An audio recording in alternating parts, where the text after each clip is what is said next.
بسم اللہ الرحمن الرحیم۔ السلام علیکم۔ واقعہ ٹی وی کے معزز خواتین و حضرات، حضرت موسیٰ علیہ السلام ایک دن کوہ طور پر اللہ سے ہم کلام ہونے جا رہے تھے کہ آپ کو راستے میں ایک عورت ملی۔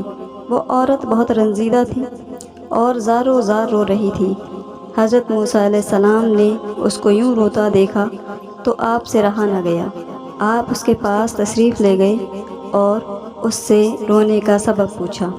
وہ عورت کہنے لگی کہ حضرت، میں بے اولاد ہوں، میری کوئی اولاد نہیں ہے اور بہت سی عورتیں مجھے بانجھ ہونے کا طعنہ دیتی ہیں۔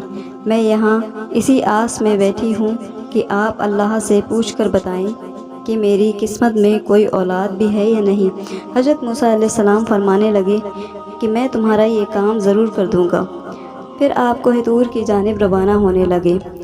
اللہ تعالیٰ نے حضرت موسیٰ علیہ السلام کو بڑی شان اور رتبہ عطا فرمایا تھا۔ آپ کو اللہ سے ہم کلام ہونے کا شرف بھی اللہ نے بخشا تھا۔ آپ کو کلیم اللہ کا لقب بھی اسی وجہ سے ملا تھا۔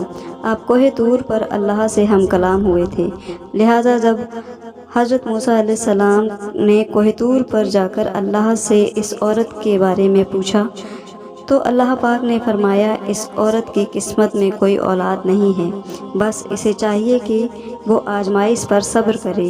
حضرت موسیٰ علیہ السلام یہ سن کر نہایت رنجیدہ ہوئے اور کلام خدا بندی کا شرف حاصل کرنے کے بعد جب پلٹے تو اس عورت کو منتظر پایا۔ وہ جواب سننے کے لیے بےتاب تھی۔ جب حضرت موسیٰ علیہ السلام نے اس عورت کو نہایت دکھ سے بتایا کہ اللہ پاک نے کہا ہے کہ تمہاری قسمت میں کوئی اولاد نہیں ہے، یہ سن کر وہ عورت بہت روئی تڑپی، مگر کیا کرتی، کوئی چارہ نہیں تھا۔ حضرت موسیٰ علیہ السلام نے اس عورت کو تسلی دی اور کہا کہ اس میں اللہ کی کوئی حکمت ہوگی، وہ جسے چاہے بیٹی دے، جسے چاہے بیٹا، اور جسے چاہے دونوں نعمتوں سے نوازے۔ اب اس بات کو کافی عرصہ گزر گیا تھا کہ ایک درویش کا گزر اس عورت کے گھر کے پاس سے ہوا۔ وہ فقیر اس عورت کے گھر آیا اور اس نے صدا لگائی، میں بھوکا ہوں، مجھے روٹی دو۔ اس عورت نے جب فقیر کی یہ صدا سنی تو وہ دروازے پر آئی اور اس درویش کو رک جانے کا کہا اور اس کو کھانا دیا۔ فقیر نے کہا، تم مجھے جتنی روٹیاں دے گی اللہ تجھے اتنے ہی بیٹے دے گا۔ اس عورت نے اس فقیر کو 4 روٹیاں پکا کر دیں۔ اللہ کے فضل سے اس کے گھر 4 بیٹے پیدا ہوئے۔ وہ بہت خوش تھی۔ ایک دن حضرت موسیٰ علیہ السلام کا اس عورت کے گھر سے گزر ہوا۔ اس عورت نے حضرت موسیٰ علیہ السلام سے پوچھا، آپ تو کہہ رہے تھے کہ میرے گھر کوئی اولاد نہیں ہوگی، یہ دیکھیں میرے 4 بیٹے ہیں۔ حضرت موسیٰ علیہ السلام کو بڑا تعجب ہوا۔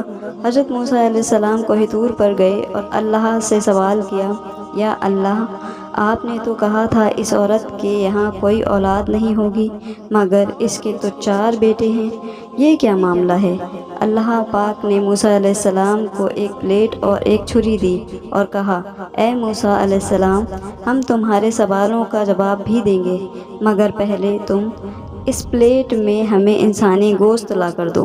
حضرت موسیٰ علیہ السلام نے پلیٹ اور چھری لی اور بستی کی طرف آ گئے۔ اب آپ نے تمام بستی والوں کو بتایا کہ اللہ نے انسانی گوشت منگایا ہے، تو لوگ پریشان ہو گئے کہ کیسے کوئی اللہ کے لیے اپنے جسم کاٹے۔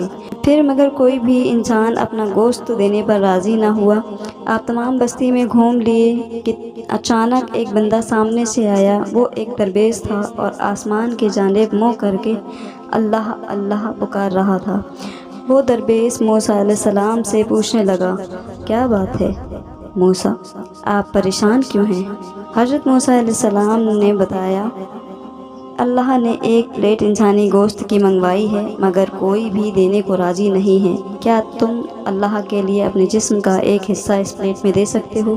اس بندے نے چھری اٹھائی اور اپنے جسم کے مختلف حصوں سے گوشت کاٹ کر پلیٹ بھر دی۔ جب گوشت مل گیا تو حضرت موسیٰ علیہ السلام کوہ طور پر لے جا کر گوشت کی پلیٹ اللہ کو دے دی۔ اللہ نے کہا کہ اے موسیٰ، تمہیں بستی میں جانے کی کیا ضرورت تھی؟ تم بھی تو انسان تھے، تم نے اپنا گوشت کیوں نہیں دیا؟ بس یہی تمہارے سوال کا جواب ہے۔ وہ انسان جس نے میرے نام پر اپنا گوشت دے دیا، میں نے اسی کے کہنے پر اس عورت کو 4 بیٹے دے دیے۔ یہ اس فقیر کا مجھ سے عشق ہے۔ اے موسیٰ، جب کوئی میری راہ میں اپنا سب کچھ لٹا دے تو میں اس کے کہنے پر اپنا لکھا ہوا فیصلہ بھی بدل دیتا ہوں۔ حضرت موسیٰ علیہ السلام یہ جان کر نہایت خوش ہوئے کہ پیارے دوستو، مایوسی کفر ہے، جب دعا تقدیر کو بدل سکتی ہے۔ بس اللہ پر یقین رکھنا چاہیے، وہ ہر چیز پر قادر ہے۔ تقدیر کا لکھا اٹل ہوتا ہے، لیکن دعا وہ واحد عمل ہے جو تقدیر بدل دیتی ہے۔